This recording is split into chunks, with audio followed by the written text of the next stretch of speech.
Hey everybody, Ramble video time.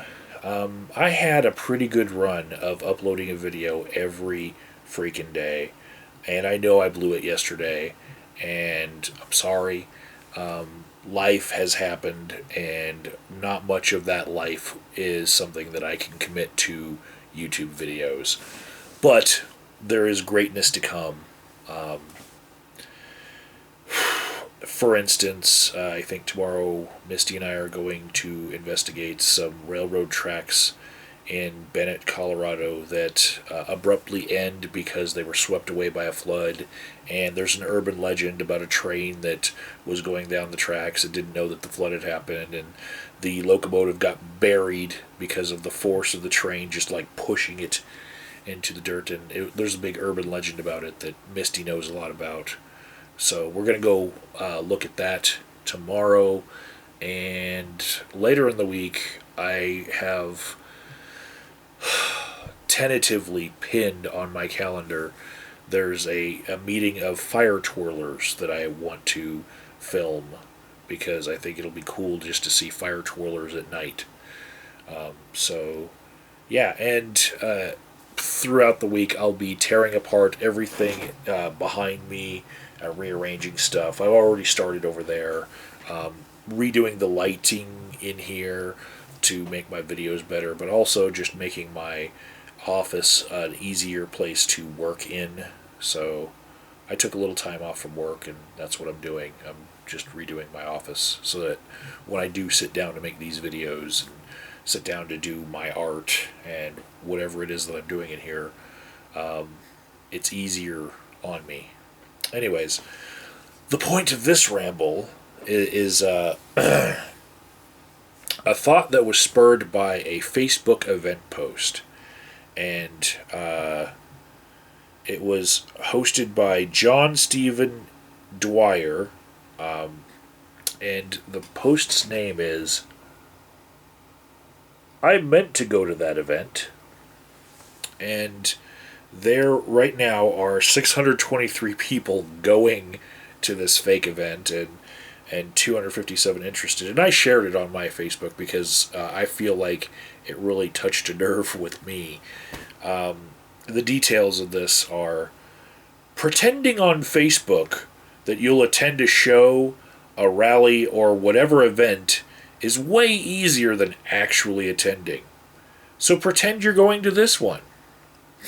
And I feel like it's like it's the frustration of somebody who actually is an activist that had to go into this, and you know, it's when you're frustrated with people who are slacktivists who don't show up when they say they're going to show up, and they'll be keyboard commandos all week long, and then they've got something else to do.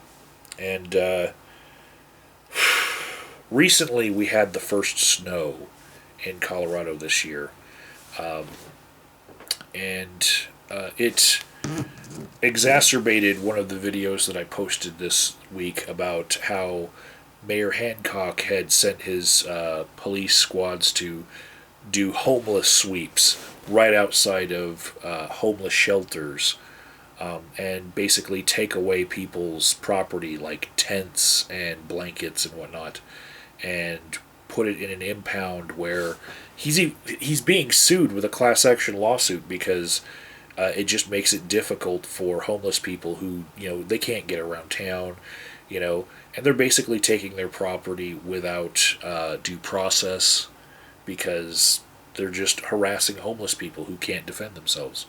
So when this first snow came, it exacerbated that, and these homeless people that just lost everything that it takes to warm themselves now do have to go seek shelter through programs like the mayor wants to happen. But also, it brought them at risk of freezing to death. There's that. And there's another feeling that I have that wells up inside me every time the first snow of the year happens, and that is 5 years ago, almost to the day, the Occupy protests were broken. Okay? And what I mean by that is occupation is a 24 fucking 7 thing, right? As soon as you stop protesting and people drive by and see, oh, they stopped occupying, you're done. Okay? And you can come out with little sparse protests here and there, but you're not an occupation anymore. And if you're going to call yourselves one, then you need to keep at it 24 fucking 7. And what broke the Occupy protests in Colorado Springs, where I was filming them the most, was extreme cold and snow.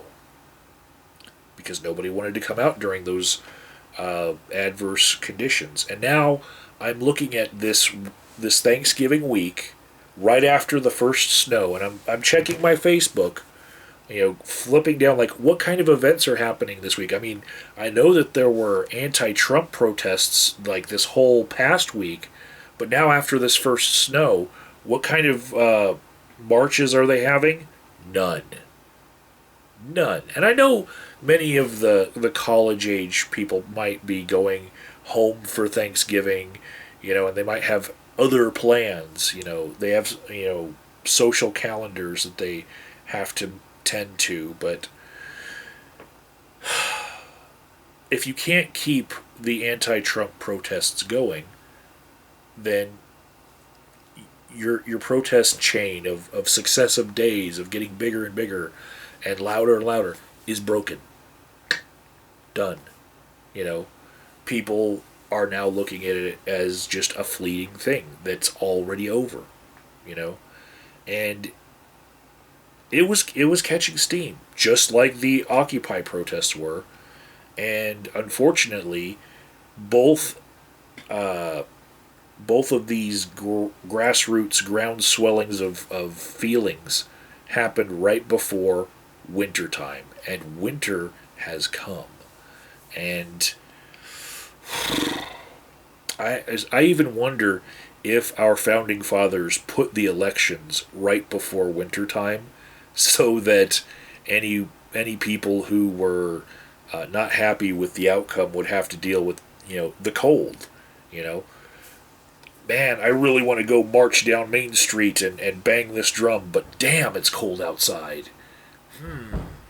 Maybe I'll just accept what happened and accept the results and accept my plight. Maybe.